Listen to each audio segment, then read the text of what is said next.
ಪಿಕೆಡಿನ left right ತಗೊಳ್ಳೋ time ಬಂದೇ ಬಿಡ್ತು. ಮೆಗಾ ಆಡಿಷನ್ ಅಲ್ಲಿ ಕಂಟೆಸ್ಟೆಂಟ್ ನಂಬರ್ 24 ಶ್ರೇಷ್ಠ ಆ ಮಗು ಹಿಪ್ ಹಾಪ್ ಜಾನ್ರ ಇಂದ ಮಾಡುತ್ತೆ, ತುಂಬಾ ಚೆನ್ನಾಗಿ ಮಾಡುತ್ತೆ. ಬರೆದು ಕೊಡ್ತೀನಿ ಸ್ವಾಮಿ, ಬೇರೆ ಕಂಟೆಸ್ಟೆಂಟ್ಗಳಿಗಿಂತ ಆಲ್ಮೋಸ್ಟ್ ಒಂದು ಹಾಫ್ ಕಂಟೆಸ್ಟೆಂಟ್ಗಿಂತ ಈ ಮಗು ಚೆನ್ನಾಗಿ ಮಾಡಿದೆ. ಬಟ್ ಅಲ್ಲಿ ಜಾಗ ಸಿಕ್ಕಿಲ್ಲ, ರಿಜೆಕ್ಟ್ ಆಗಿದ್ದಾಳೆ. ಆ ಮಗುಗೆ ಎಷ್ಟು ಬೇಜಾರಾಗಿರ್ಬೋದು. ಇನ್ನೊಂದು ಏನಂತಂದ್ರೆ, ಮಗು ಅಮರ್ದೀಪ್ ಸಿಂಗ್ ಹತ್ರ ಕಲ್ತಿದ್ದಾರೆ, ಪಾಪಿಂಗ್ ಜಾನ್ ಹತ್ರ ಒಂದು ಫೋಟೋ ನೋಡಿದೆ, ವರ್ಕ್ಶಾಪ್ ಅಟೆಂಡ್ ಆಗಿರ್ಬೋದು. ಮತ್ತೆ technically she is a Kathak dancer. ನೀವೇನಕ್ಕೆ ರಿಸರ್ಚ್ ಮಾಡಿಲ್ಲ? She is learning under a guru. ಅದು ಬಿಟ್ಟು ದೊಂಬ್ರಾಟ ಮಾಡೋರ್ನ ಭರತನಾಟ್ಯಂ ಹಿಂಗೆ ಹಿಂಗೆ ಹಿಂಗೆ ಹಿಂಗೆ ಹಾಕಿ ಬಿಸಾಕ್ತವ್ರೆ.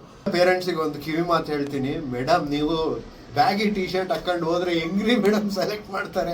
ಒಂದು ಹರಿದಿದ್ದು ಬಟ್ಟೆ ಹಾಕೊಂಡು, ಭಿಕ್ಷುಕರನ್ನ ವೇಷ ಹಾಕೊಂಡು, ನಿಮ್ ದೋಪಡಿಯಲ್ಲಿ ಯಾರನ್ನ ಬಡವ್ರು ಇರ್ತಾರಲ್ಲ, ಒಂದು ಗುಂಪು ಕಟ್ಕೊಂಡು ಹೋಗಿ ಯಾಕೆ ಸೆಲೆಕ್ಟ್ ಆಗಲ್ಲ? ನೆಕ್ಸ್ಟ್ ಟೈಮ್ ಇಂದ ನೋಡ್ತೀನಿ ನಾನು. ಆ ಶೋ ಅಲ್ಲಿ ಭರತನಾಟ್ಯಂ ಮಾಡ್ತಾರೆ, ಒಂದು ಅಂಗಶುದ್ಧಿ ಇಲ್ಲ, ಸುಮ್ಮನೆ ಹಿಂಗೆ ಬಿಸಾಕ್ತಾರೆ. ಒಂದು ಅರಮಂಡಿ ಇಲ್ಲ. ದೇವ್ರನೇ ಅವರು ಯಾವ ಗುರು ಹತ್ರ ಕಲ್ತಿಲ್ಲ, ಟಿವಿ ನೋಡ್ಕೊಂಡು ಭರತನಾಟ್ಯಂ ಕಲ್ತಿದ್ದಾರೆ. ಅವ್ರನ್ನ ತಗೊಂಡಿದ್ದೀರಾ ನೀವು. ಸೊ ಏನ್ ಮೆಸೇಜ್ ನೀವು ಕಳಿಸ್ತಾ ಇದೀರ ಅಂತಂದ್ರೆ, ಡಾನ್ಸ್ ಟೀಚರ್ಸ್ಗಳೆಲ್ಲ ಡಾನ್ಸ್ ಸ್ಟುಡಿಯೋಸ್ನ ಮುಚ್ಚಿಬಿಡಿ, ಬೇರೆ ಏನಾದ್ರು ಸ್ವಿಗ್ಗಿ ಝೊಮ್ಯಾಟೊ ನೋಡ್ಕೊಳ್ಳಿ. ಯಾಕಂದ್ರೆ ಕಲಿಕೆ ಬೆಲೆನೇ ಇಲ್ಲ ಅಲ್ಲಿ. ಟಿವಿಯಾಗ ನೋಡ್ಕೊಂಡಿರೋರು ತಗೊಂತೀರ ನೀವು. ಇದಕ್ಕೆಲ್ಲ ಮೇನ್ ಕಾರಣ ಏನ್ ಗೊತ್ತಾ? Judges, educated judges. ಯಾರು ಆಡಿಷನ್ಗಳಿಗೆ ಕುತ್ಕೊಂತಿರಲ್ಲ, ಎಜುಕೇಟೆಡ್ ಜಡ್ಜಸ್ ನ ಕುಂದಿರ್ಸ್ಬೇಕು.